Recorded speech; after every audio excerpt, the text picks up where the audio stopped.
Menteri Tebuk Atap jumpa alasan baharu terus gantung Parlimen. Akhirnya, Menteri di Jabatan Perdana Menteri, Parlimen dan Undang-Undang Datuk Seri Taqiyuddin Hassan terjumpa alasan baharu untuk sidang Parlimen diadakan selepas tamat darurat. Kerajaan mengambil maklum gesaan beberapa pihak termasuk parti-parti politik supaya Parlimen dipanggil bersidang walaupun negara masih lagi berdepan dengan pandemik COVID-19 yang masih belum reda sepenuhnya, katanya dalam satu kenyataan. Beliau menegaskan bahawa seluruh jentera kerajaan sedang memfokus kepada tindakan imunisasi, rawatan, pengasingan dan pelan vaksinasi.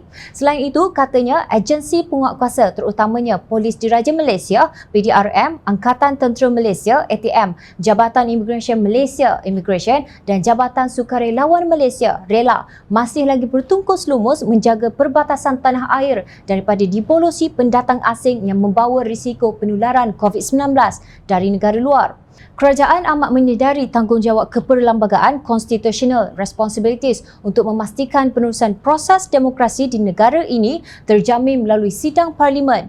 Namun, keutamaan yang diberikan pada masa ini adalah usaha memastikan penularan wabak ini dapat dikawal sepenuhnya, termasuklah melindungi aspek kesihatan ahli-ahli Parlimen, pegawai-pegawai dan semua pihak yang berurusan dengan Parlimen, ujarnya dalam satu kenyataan.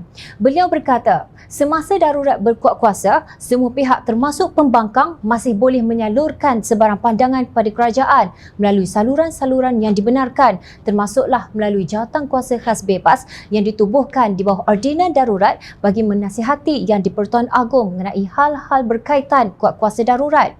Kerajaan memberi jaminan sidang Parlimen akan segera dipanggil apabila tiba masanya yang sesuai, sama ada sebelum ataupun selepas darurat ditamatkan pada 1 Ogos 2021 nanti. Namun demikian, perkara ini akan bergantung pada nasihat dan pandangan pakar yang akan diperolehi oleh kerajaan daripada semua pihak yang berkenaan, terutamanya Kementerian Kesihatan Malaysia dan Majlis Keselamatan Negara, tegasnya. Menurut beliau adalah tidak wajar wujud kesangsian ataupun syak wasangka berlakunya salah guna kuasa kerana sistem kerajaan berfungsi sebagaimana biasa.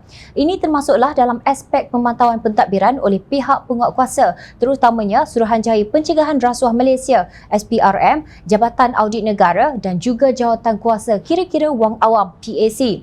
Itulah alasan separuh masak terkini Menteri Undang-Undang Kerajaan Perampas Mandat Rakyat yang kini dibelenggu hutang keliling pinggang kerana tidak tahu menangani pandemik COVID-19. Adakah ahli Parlimen dan petugas Parlimen turut menjalankan kerja imunisasi COVID-19?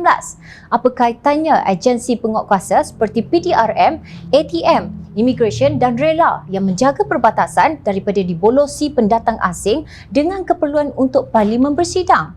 Bukankah menjaga perbatasan itu memang sebahagian daripada tugas mereka sebelum adanya serangan COVID-19 lagi?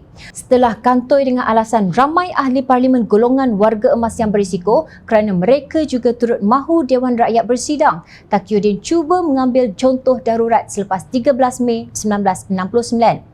Alasan itu pun dipertikaikan lantaran senario yang berbeza. Kini muncul jawapan yang paling bebal seorang Menteri Undang-Undang dalam sejarah Malaysia. Budak tingkatan 4 pun mungkin boleh memberikan alasan yang lebih baik.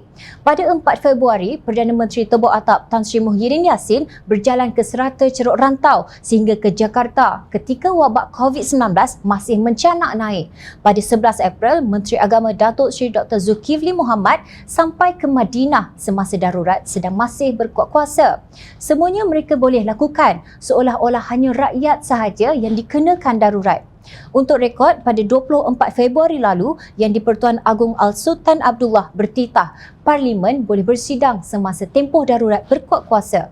Kini Taqiyuddin guna alasan pincang semua sibuk dengan urusan imunisasi, lalu Parlimen tidak boleh bersidang sehingga darurat ditamatkan.